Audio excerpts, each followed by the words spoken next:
आपका धर्म क्या है? मेरा धर्म है ह्यूमैनिटी। ह्यूमैनिटी में हिंदू, मुस्लिम, सिख, ईसाई सभी आ जाते हैं। यहाँ मैं बात करूँगा कहानी मुस्तफ़ा अली की।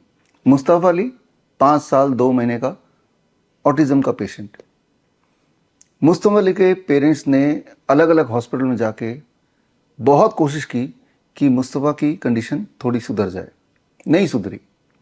मुस्तफ़ा अली के पेरेंट्स मेरे कांटेक्ट में आए, क्योर ऑटिज़म नाव के ग्रुप से जुड़े और कुछ ही दिनों में नीम therapy, DIP right protocol, zero volt therapy अपनाया और मुस्तफ़ा अली ना केवल पूरी तरह ठीक हो गए, बल्कि मुस्तफ़ा छोटे से बच्चे ने यह साबित कर दिया कि हिंदू मुस्लिम भाई भाई। इसी वीडियो में आगे सुनिए मुस्तफ़ा के अब्बू क्या बोल रहे हैं। मैं मुस्तफ़ा अली का पापा बोल रहा हूँ। हम महाराष्ट्र के सोलापुर जिले में सांगोल तालुका में महिम गांव है हमारा छोटा सा। उस गांव में हम रहते हैं। हमारा 5 साल का बेटा है मुस्तफ़ा अली।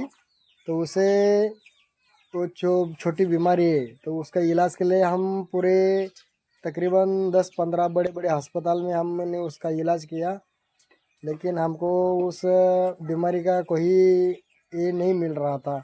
उसको ठीक होने का कोई नाम ही नहीं हो रहा था। लेकिन कुछ मालूमात होने के बाद ये बीआरसी का जो हमको मालूम हुआ, तब से हमने बीआरसी का जो ग्रुप है उसको ज्वाइन कर दिया।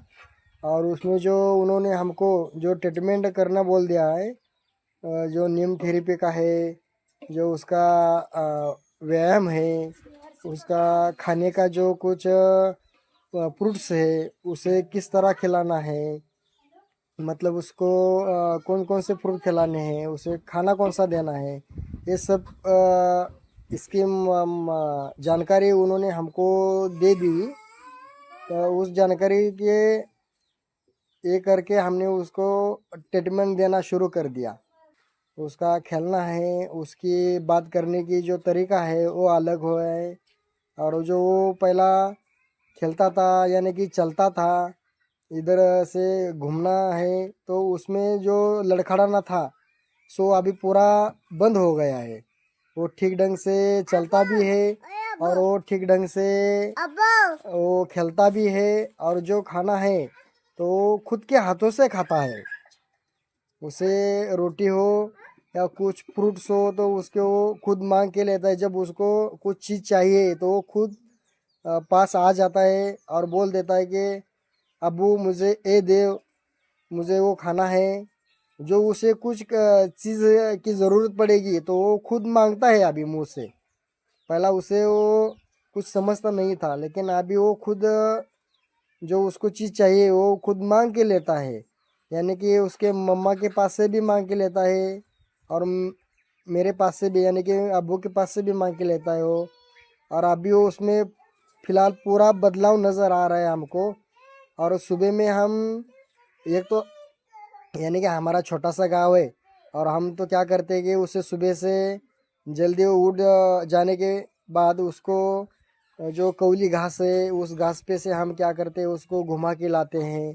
तकरीबन 10-15 मिनटों तक उसे घुमाते हैं उसमें खेलने के लिए। उसके साथ गेंद और बैट है, उसको लेके साथ में हम जाते हैं।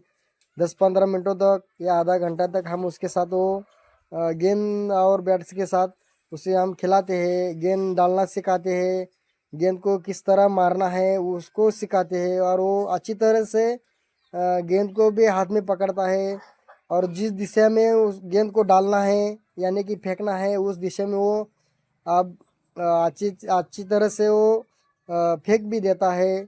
और जिस दिशा में गेंद को मारना है उस दिशा में वो बैट से गेंद को पुश भी करता है, मार सकता है अभी वो ठीक ढंग से।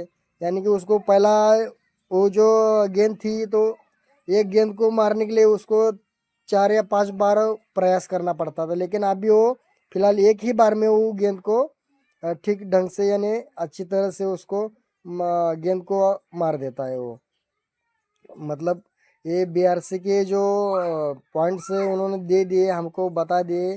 और जो ग्रुप में जो हमको जानकारी मिली है, ये बहुत ही कमाल की जानकारी थी। उस जानकारी की वजह से हमारे बच्चे में पूरे तरह से यानी कि 100% यानी कि 1001 से 1% उसमें पूरा बदल आ गए हैं। हम बहुत दिल से शुक्रिया अदा करना चाहते हैं ये इस ग्रुप में जो हमको नमिता मैम है और जो बड़े डॉक्टर साहब है, उन्होंने बहुत ही हमको इम्पोर्टेंट बात हमको बोल दी कि उस तरह से उसके उन दोनों के वजह से हमके बच्चे में पूरा बदलाव नज़र आ गया है। अभी वो पिछले हफ्ते में गणपति बैठे थे तो उस गणपति में उसने पूरा हमको उसका चेंजेस नज़र आ गया। यानी कि उसने क्या किया कि वो जो आरती का थाला था हाथ में लेके उसने क्या किया, गणपति की तकरीबन पूरी आरती खत्म होने तक उसने हाथ में एक आरती लेकर वो गणपति की आरती की है। हम तो ताजुब कर रहे हैं, उसको सादी चीज़ हाथ में ठीक ढंग से वो 1 मिनट तक नहीं पकड़ सकता था। वो तकरीबन पूरी आरती खत्म होने तक वो गणपति की आरती हाथ में लेकर घुमा रहा था। और वो जो उसके मूवमेंट्स है, जो उसे रोना कब है, कब हंसना है, इमोशनल कब होना है, ये जो पूरे मतलब वो इमोशनल्स रहते हैं बच्चों के अंदर, तो उसके इमोशनल हमको उसमें से दिखाई न दे रहे, नज़र आ रहे हैं। पहला उसमें वो ऐसे इमोशनल्स जो कुछ बातें थे उसमें से नज़र ही नहीं आते थे हमको। हम बोलते थे कि इसका कैसा होगा, ये आगे चल के क्या करेगा। हम तो बहुत बहुत परेशान होते थे, टेंशन आ रहा था हमको। अब ये कैसा होगा, इसका आगे चल के कैसा होगा, अभी तो ये ऐसा है, बड़ा होगा तो इसे कैसा होगा, इसके साथ कैसे बर्ताव होगा, ये पूरा सोच के हमारा पूरा दिमाग फटने के जैसा हो रहा था। लेकिन अभी तो ये ग्रुप ज्वाइन करने के वजह से हमको पूरा पूरा यकीन है कि 1101% इसमें से ये पूरा क्लियर हो जाएगा। अभी तो उसने इतना कमाल करके देखा था कि हमको अभी पूरा भरोसा बैठ गया। मुझको तो पहला भरोसा ही नहीं था। हमारी घरवाली थी यानी कि हमारी वाइफ ने तो पहला शुरू तो हमारी वाइफ ने ही किया है इस ग्रुप से ज्वाइन होके। उसने समझाया मुझे कि बाबा इसमें ऐसा करेंगे तो हमारे बच्चे के लिए ये अच्छा है। तो मैं उस पर ध्यान नहीं देता था, उसे बोलता था तुझको जो करना है सो कर ले, मुझको कुछ मत बता, मुझको टेंशन आने का। क्योंकि वैसी कंडीशन ही थी ताकि हम 15 या 20 अस्पताल हो गए, बड़े बड़े अस्पताल में जाके हमने उसका इलाज किया है, लेकिन एक ही डॉक्टर ने हमको नहीं बोला कि बाबा इस बच्चों को ये बीमारी की किस वजह से होती है, किस कारण इसको ये बीमारी का मतलब वो स्ट्रोक बैठता है, उसको झटका आता है। लेकिन हमने खुद ही उसको बच्चों को उसमें थोड़ा सा ये करके देखा तो कि उसे कौन सी चीज़ से एलर्जी हुए, मतलब उस कौन सी चीज़ से उसे बीमारी का झटका आता है। हमने उस पर ऑब्जर्वेशन करना शुरू कर दिया और धीरे धीरे से हमको पता चल गया है कि उसे सर्दी है। ज़्यादा सर्दी होने की वजह से उसके सीने में कफ होता है, यानी कि सर्दी सर्दी से उसमें छाती यानी कि सीना जाम हो जाता है उसका, उसमें उसे सांस लेना दिक्कत आती है, सांस नहीं ले सकता वो ठीक ढंग से।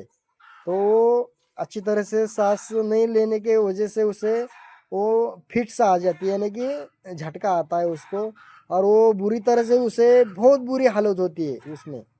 और उसका जो मुंह है, मुंह के तरफ से उसे जो सर्दी है उसके सीने में दबी हुई है वो पूरा बाहर निकल आता है। और पूरा तकरीबन वो 1 4 5 दिन तक वो ठीक ढंग से चलता नहीं है, ठीक ढंग से खाता नहीं है, चलता नहीं है, बात तक नहीं करता है। वो जो उसे झटका आने के बाद उसे बहुत तकलीफ हो रही थी। लेकिन अभी 2 महीना हो गया, उसे अभी झटका भी नहीं है और उसे कुछ तकलीफ भी नहीं है। जुकाम तो उसका यानी कि सर्दी तो उसकी पूरी कम आ गई है। तो ये सब ये BRC के जो ग्रुप है तो उस कॉल्स की वजह से हम के बच्चे में बहुत प्रोटोकॉल्स के जो वीडियोस है वो देख के उसमें से हमने उसका सही तरीका अपना कर उसका प्रयत्न किया और उसमें से हम अच्छी तरह से ठीक ढंग से सफ़र कर रहे हैं। बच्चे में अच्छी बदलाव है। और सबसे पहले तो ये नमिता मैम और बड़े डॉक्टर साहब का हम धन्यवाद करेंगे, खुद से शुक्रिया अदा करना चाहते हैं। और गणपति तो हमारे लिए बहुत ही बड़े विघ्नहर्ता बन के आए हैं इस साल। हमारे बच्चे का पूरा उसका बीमारी ठीक करने के लिए ही हमारे यहाँ पे आए थे। हम 9 साल से हम मुस्लिम हैं, लेकिन हमारे समाज के लोग नहीं हिंदू के देवताओं को मानते नहीं, लेकिन तब हम भी उसको मानते हैं। हम उसको कभी एक नहीं करते कि हम गणपति को नहीं बैठाएंगे, ये करेंगे, लेकिन हम वैसा नहीं करते। तो खुद हमको गणपति का प्यार है, हम गणपति पे बहुत प्यार करते हैं। तो हम बड़े प्यार से बड़े उत्साह से हम गणपति को 10 दिनों तक गणपति की सेवा करते हैं। गणपति को लाके बिठाते हैं, अच्छी तरह से सजाते हैं, उसकी पूजा करते हैं। और वो गणपति हमको बहुत प्रसन्न है और हमें अच्छी तरह से गणपति प्रसन्न है। हमारा पूरा दुख गणपति अच्छी तरह से ठीक करेंगे। और नमित मैम और डॉक्टर साहब का हम दिल से शुक्रिया अदा करेंगे कि इसी तरह हमारे बच्चों को सफ़र अच्छी तरह से उसे ठीक करो। हम आपके ज़िंदगी भर शुक्रगुजार रहेंगे। धन्यवाद। बड़ी से बड़ी बीमारी का आसान से आसान इलाज घर बैठे ही हो सकता है। अधिक जानकारी के लिए कांटेक्ट करें nearest doctor BRC clinic @ home.